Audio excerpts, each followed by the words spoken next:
Hi, I'm Diane Dayton. We're at the 18th Annual VF Outlet Berks Jazz Fest in Reading, Pennsylvania. With us right now, bassist Brian Bromberg. How are you, Brian? I'm great. How are you? I'm doing well. We could actually do a whole list of things, you know, bassist, composer, arranger, and producer, and all that other, and Grammy nominee, all that good stuff. It's very cool. Very exciting. How did it feel to be nominated for that Grammy? It's ridiculous. Yeah. Totally ridiculous. And what was cool is my mom. I found out the day after my birthday, and my mom was visiting, and she was there. So it was like it was really great. Yeah. Yeah. I mean, you know, you think about it, but you don't think about it because it's like it would be a great honor, but you never think about like, oh well, you know, you never expect it, and it's just one of those kind of things where you figure, well, maybe one day somebody will actually listen. You know, it was very cool. It was great. And they did. I know you always have your fingers in many different projects, not only your own, but other people's too. Downright Upright was your latest, and you're going to do something after that that's similar? Well, we're not sure yet. I mean, it's you know, what I want to do and what the record company wants to do might be two different things. We're trying to figure it out. I don't know yet. Because Downright Upright was successful and with the Grammy and everything else, the Grammy nomination and everything else, it was such a fun record to make and to have that, you know, all-star cast of characters, and it was really fun to make. I would love to do another one. It's just that since that record, I did a record called for Japan called In the Spirit of Jobim, which is half Antonio Carlos Jobim songs and half my songs, done with full orchestra, and that's like amazing for me to hear my music played like that, and so my whole world got into that, you know. So I've already moved on to the next project. So I'm kind of hoping to have that be the next record, but it's possible that I'll switch gears and you know, go do something else. Well, we love you here, and they really love you in Japan. Yeah. The Japanese just really love you. It's cool. So you go there frequently and perform. It's great. I love it. And I believe you have some projects you're working on there too. Jimi Hendrix? Yeah, well, that's another one. The thing about, I do a lot of production for a label in Japan called King Records, and they've been a blessing in my life, actually. They've allowed me two things. One, they've allowed me to do records that I've always wanted to make that were my idea that I could never do. On the flip side, they've had me do records that I would never ever think about making. And it's made me grow up and learn and face other issues within making the music of something I would never do before. And when I look back upon it, it's really helped me grow as an artist and as a producer. And one of them, which is one of those records that falls into a category of like, why would I be doing a Jimi Hendrix record?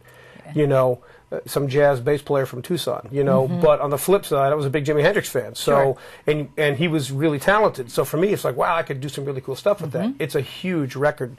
For me, it's a huge challenge, because, you know, I have to now make it mine. But it's, I'm really looking forward to that. I'll probably work on that later on in the year. Yeah. There's another project you're working on, too, at the same time with that, right? That's acoustic? Oh, yeah, and here we go again. They want me to do a solo acoustic bass record. Yeah, now how are you going to approach that? I don't know, because I would never buy a solo acoustic bass record. I can't stand listening to myself that much. It's like, people have to listen to this. You know, I don't know. Actually, I shouldn't say I don't know. I started working on it mentally. I'm doing it half jazz standards and half really completely diametrically opposed songs. Going, you know, I mean, Willie Nelson, the Beatles, the Stones, all different kinds of stuff, of just picking really interesting songs that would work on the bass and that people recognize and go, wow, why would he even think of doing that? I love that. You know, so it'll be a balance between that and, you know, Stella by Starlight and songs like that. So it's going to be a fun project. Really good. It's challenging because it's just me. And the way I am, I'm a real improviser. You know, I never work out solos. I never do anything like that. When I make records, whatever, it's just you hit the button and I just go. So for me, it's going to be interesting because it's literally I'm just going to play. And whatever happens, happens. A lot of times I'll just let it out and leave it, you know. So it'll be interesting to see how that happens with the solo. I've never done an all-solo record before, so it's going to be interesting. Big challenge. You, yourself, and you. Yeah, me, myself, and I, the three of us. It's there a schizophrenic session. Yes, there you go. That works. Well, you do a lot of producing of other people's albums.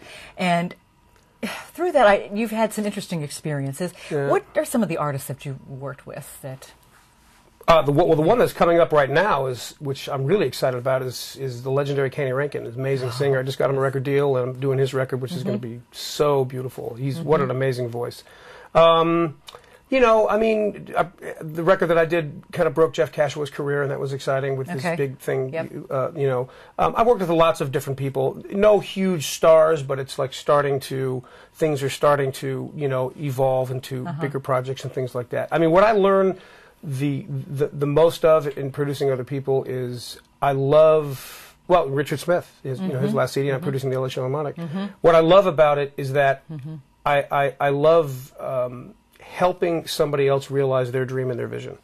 And I'm a different kind of producer than a lot of producers. There's a lot of producers that really do everything, or they're really into keyboards and they're programming. They're producers because they build the tracks and then people play on them.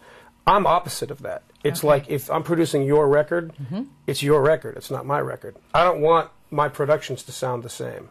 You know, I could play you several different tracks that I've done and from several different artists, and you would never know that it was the same producer. So I'm more of a big picture producer than like, okay, here's this formula or do this. It's like, for me, I want the artist to be happy, and I want to help them get their vision across. I don't want it to sound like a Brian Bromberg record.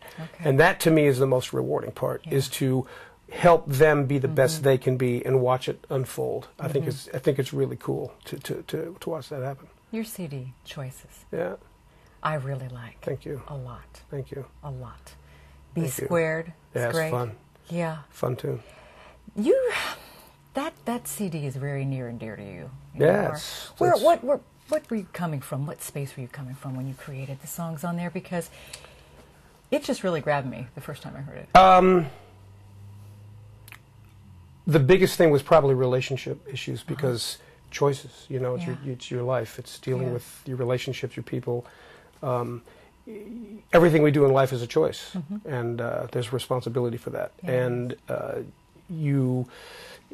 there's a lot of music on that record that's very heartfelt, and there's some older music that I had redone, but most of the music on that record I wrote within a very specific period of time. Half of it I wrote sitting on a park bench, just walking, just whatever. And you know, there's just one of those kind of records where it just was one of those kind of records where it just came out, you know. And it's a very special record to me because I wrote all the melodies. So to me, that's, you know, very personal. Extremely personal. And the thing is and I tell people, you know, and who am I, but I still tell people I'm a person first, musician second, bass player third. I love playing bass, but I love production. I love making music. Like when one of my band plays, like we played last night, it's really not about the bass playing.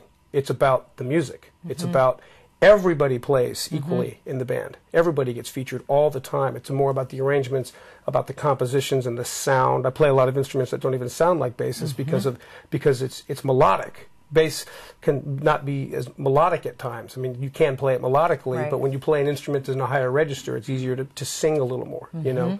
So, like the Choices record, there's a lot of, at least for me, I mean, you know, there's a lot of really nice melodies on there. There's memorable melodies on there, you know, and I love that part of the music, and I try to do that live versus it being just bass playing, you know. I get bored with just bass playing. Yeah, well, it is. It's very good. Thank you. It's very good. And your website is brianbromberg.net. Correct. Because there's an attorney in New York. They wouldn't give it to me. I was like, man, you practice law in New York. People know me all over the world. Let me have BrianBromberg.com. Yeah, so he really. didn't even respond back. He's a lawyer. Yeah, it's fine. You just punch in my name. Okay, and we'll find out where you're going to be and what you're up to and all that good stuff. And I have a MySpace page, and I update that, and it's it's cool. Well, that sounds really good. Well, thank you so much for taking time in what I know is a crazy schedule here for you. Thank you for having me. But so much fun to watch you play. Oh, thank you. And it's always to a pleasure. catch up Thank and you. talk with you. Thanks. We are at the Berks Jazz Fest.